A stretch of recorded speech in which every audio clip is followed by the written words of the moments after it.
6 reprises lors de votre déclaration de politique générale, vous avez annoncé la rupture. Bien naïfs ceux qui y croient. Car la rupture avec la Macronie est impossible tant que nous sommes en Macronie.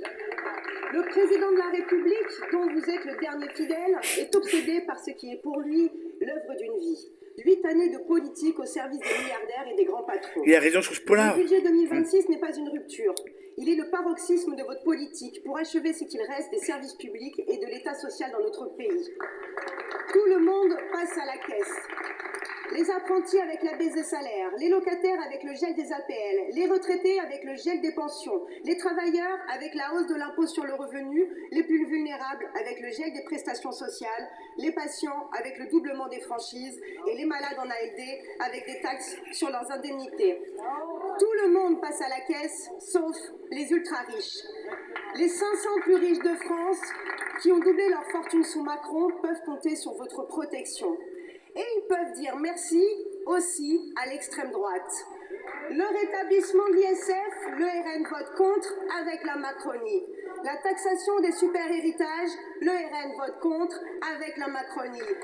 La hausse de la contribution des grandes entreprises, le RN vote contre avec la Macronie. Et la taxe Zuckman, le RN vote contre avec la Macronie. Il y a un an, le RN comme la Macronie ont été battus dans les urnes. Cette alliance au service d'une poignée d'ultra-riches n'est pas légitime à imposer sa politique. Alors, je n'ai qu'une question à vous poser, monsieur le Premier ministre. Quand allez-vous partir et emporter avec vous ce budget de guerre sociale?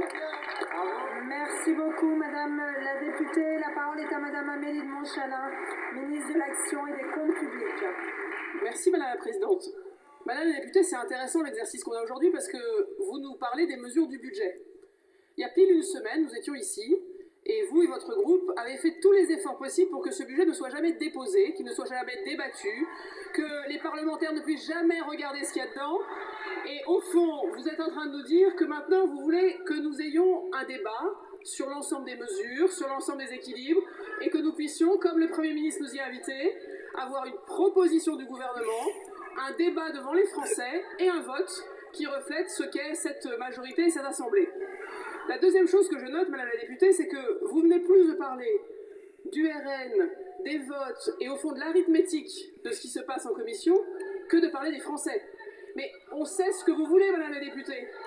Vous voulez qu'au fond, le compromis n'existe pas. Vous voulez que tout se passe par la violence et la confrontation. Et je pense que ce que les Français veulent, ça tient en quelques mots. C'est que nous nous mettions d'accord. C'est que les politiques à Paris se mettent d'accord. Nous savons, nous, Français, nous mettre d'accord dans nos mairies. Nous savons nous mettre d'accord dans nos départements, dans nos régions, dans nos entreprises. Nous savons trouver des compromis.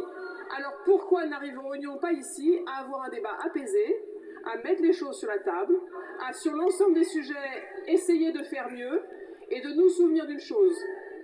Un pays qui ne tient pas ses comptes, c'est un pays qui hypothèque son avenir, celui de ses enfants, et n'est pas capable de faire face aux crises. C'est notre responsabilité et nous la tiendrons jusqu'au bout.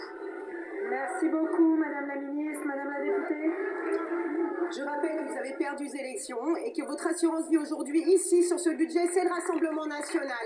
Et nous sommes cohérents avec le mandat, c'est mettre fin à votre politique qui touche les classes populaires, les classes moyennes et qui protège les ultra-riches. Je vous remercie.